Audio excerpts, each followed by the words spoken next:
What's more offensive to you, a cotton candy burrito stuffed with candy or a giant hoagie stuffed with pasta and cheese?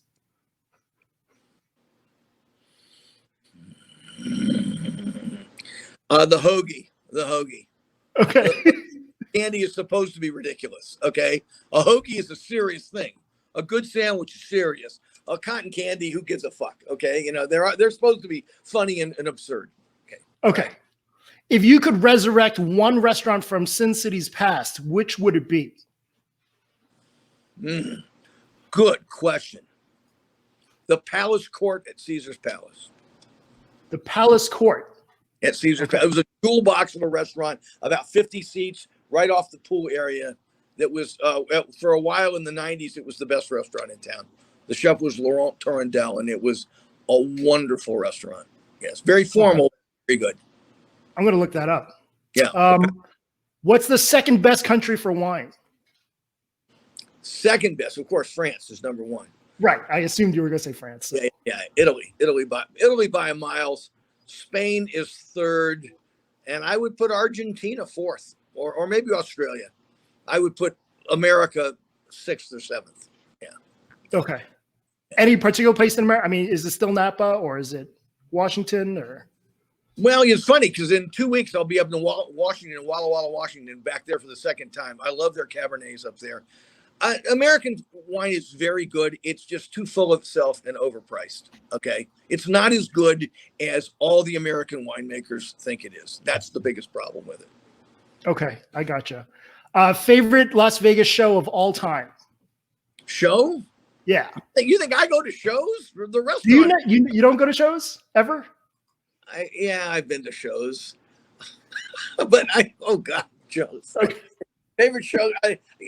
It's been, I remember the original, what's the one with the Canadian acrobats running around? Cirque du Soleil. Cirque du Soleil. The original one, the Mystere. Mystere, yeah. Mystere was great. I then saw Zumanity, and I've been scarred for life from Zumanity. It's the gayest fucking thing I've ever seen. Okay, and there's grandmas in the seats watching this gay fantasy unfold. On up there, and I'm like, not that it didn't offend me, but I'm looking around going, who is this aimed at? Who is the target audience here? Okay, it ain't grandmas from. Okay, but that's how Zumanity scarred me for life. It did, just crazy. All right, I could see that, and anyone who brings their mom or grandmother there is an asshole anyway. Yeah, exactly. I mean, it's just its own thing, but boy, it ain't Disneyland for families, no doubt. Yeah. So, okay, I'm sorry. Right.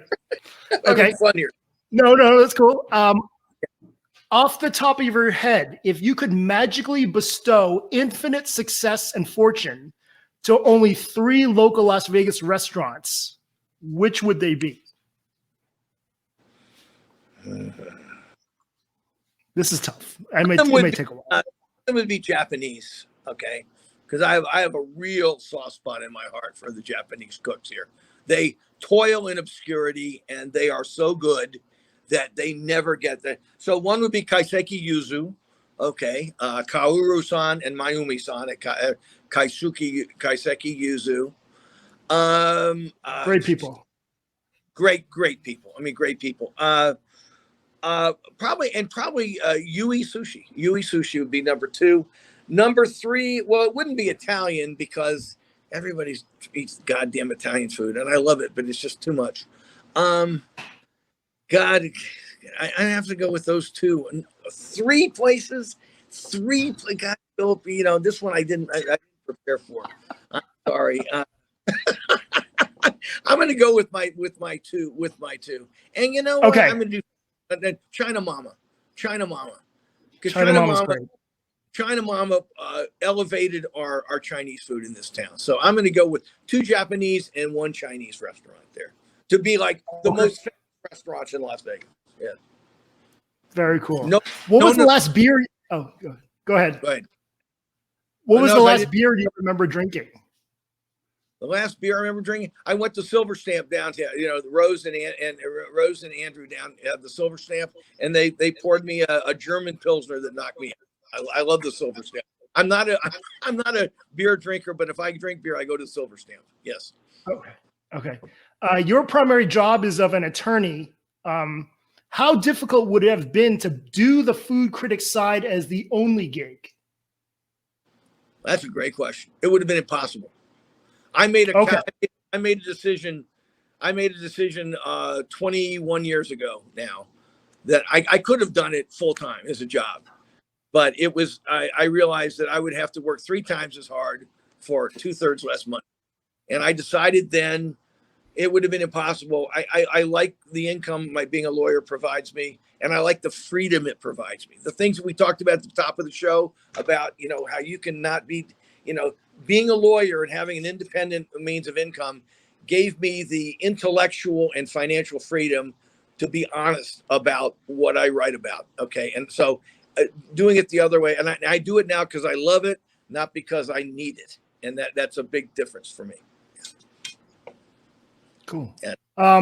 What are some of the things you miss most about the old days in Vegas? I remember the good restaurants, the better.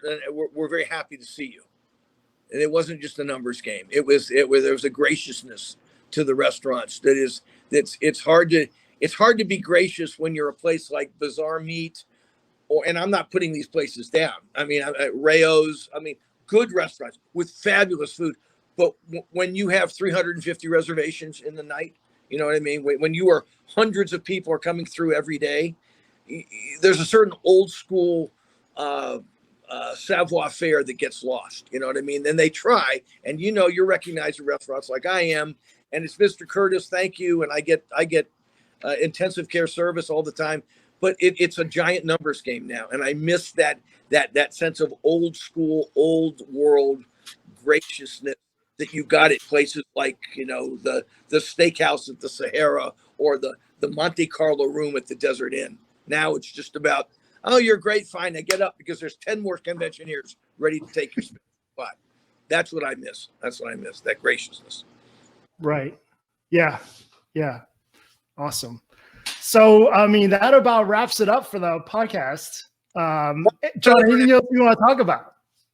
No, I think I could go on and on. I mean, I love you covered the thing. I didn't mean to trash Instagram and what influencers do, but I think that it saddens me that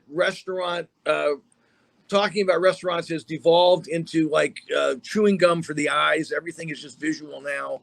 I wish people thought more about it, but I do think, on the other hand, I want to be honest. In closing, I want to say that I love the fact that what you do and what influencers have done, what Facebook and Instagram done, the tide has risen, has raised all boats. Okay, people are so much more into eating well, whether it's at home or in restaurants, than they were 20 years ago, and that's because of the internet and what it's done. So I can be cynical about being a dinosaur, but I also, when I go to bed at night, I go, man, it is possible to find good restaurants in Las Vegas or Phoenix or Omaha, Nebraska now that did not exist, 20 years ago. So I'm happy about that. And so in that sense, I think my work has been done. The ground I started plowing in the early 90s has borne fruit, and I'm happy about that. So thank you. For sure. Well, thank you for all your contributions to Vegas and Vegas history.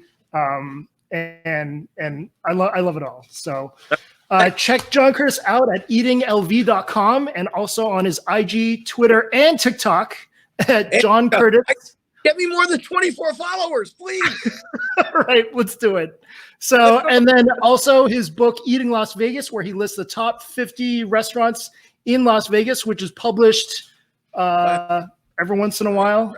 You said you had one more book in you. When do you think that would happen? Well, the writing is always at the summertime for publication in the late fall. So I didn't do it this year because everybody's just ramping up again. A year from now, I'll probably be writing my last edition of Eating Las Vegas.